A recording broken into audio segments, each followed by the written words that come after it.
Hello, I'm Mario Toneguzzi, and this is Taking Care of Business. Joining me today is Tim McMillan, President and CEO of the Canadian Association of Petroleum Producers. Tim, big news today involving CAPP and energy associations across the world. Tell me just a little bit of what you guys announced today. So we put out a discussion paper with some of our partners, some that we don't do direct business with, but are certainly keen on our industry, about how we produce energy, how we do it responsibly, some policy advice to governments and to delegates at the COP around transparency, around finalizing Article 6, around carbon border adjustments. Ultimately, how do we do this in a way that gets us the outcomes that we're all striving for, consistent with the Paris Agreement? And how do we do it in a way that ensures that it is efficient for countries that may be experiencing energy poverty today, and for countries that are producing some of the best, highest quality products for our world market? Tell me a little bit about the group of associations that are involved, how many and what kind of associations are we talking about? So it is a broad-based group, as I say, ranging from customers and growing energy markets to producers like Canada.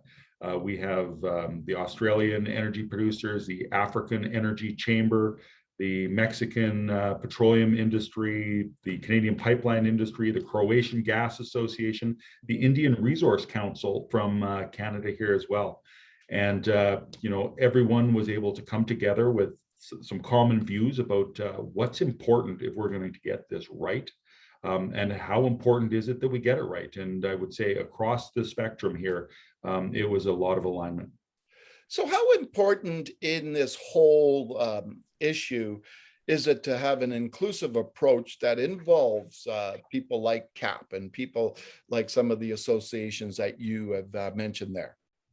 I think it's crucial that when we talk about a complex issue like addressing energy poverty, at the same time meeting the aggressive goals that have been set out for us globally and nationally, it requires us to be firm on the realities and be looking at tangible solutions.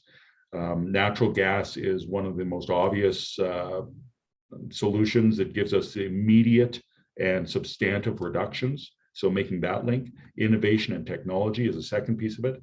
It's all enabled, however, by things like Article 6, ensuring that any carbon border adjustment program is actually achieving the outcomes that we're all intending. So doing it together is far better than any given country trying to go it alone. Tim, can you talk a little bit about Canada itself and in regards to climate change and in regards to what producers are doing in this country when it comes to this whole issue? Yeah, and maybe linking to your last question to this question, I think that's a risk Canada sometimes has, is we are keen to be leaders, and we are leaders. We should be proud of that. But going it alone won't get us or the global outcome we need, and ensuring that we're bringing others along is crucial. What has positioned us as the clear leaders is the way we produce, that innovation, technology are built into our business models for climate, but also for the use of water, for the use of land, for how we move these products safely to customers. We have very high standards, and we should. And we have continuous improvement. And, you can look at how we produce in the oil sands, conventional oil, conventional gas, or offshore. There's a model of continuous improvement. And we have results that back that up. And I guess that's the key, right? Is that in this dialogue, Canada is always lopped in as one of the worst offenders, right? But we're definitely not, correct? I think that Canadians, by our nature, apologize too much, and we're self-critical. And part of the value I've got of going to the COP meetings in the last few years is, at home, we get told a very negative story about ourselves. When we get on the international stage, we are recognized as a clear leader. Wow. That we have seen that in national polling. Ipsos does a global energy survey. Mm-hmm. Canada is at the top of the list as the preferred customer of choice. when you get to the climate conference, wherever they're being held, from Paris to Scotland, Canada is not the target. In fact, Canada is looked at as an energy supplier that is top tier. Okay, last question I have for you, Tim. When you look at some of the recent things that have been going on in the world, Prime Minister's speech at the climate change conference, talking a little bit about diminishing the industry, so to speak. His appointment of an environment minister who is an activist, basically against that. The mayor here in Calgary talking about a climate emergency. I don't want to use the word battle, but I guess I will. But, does it seem to you that at times that this is an issue that you have to continually fight and present your point of view and your position on everything?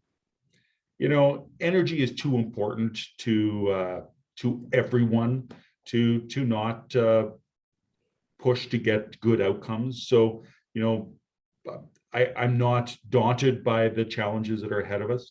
What I would say are even bigger challenges are on the other side, that where we have seen people that weren't able to defend a stable energy system are going into winter this year with some incredibly high costs and the fear of some devastating outcomes. So, sometimes the energy issues get polarized.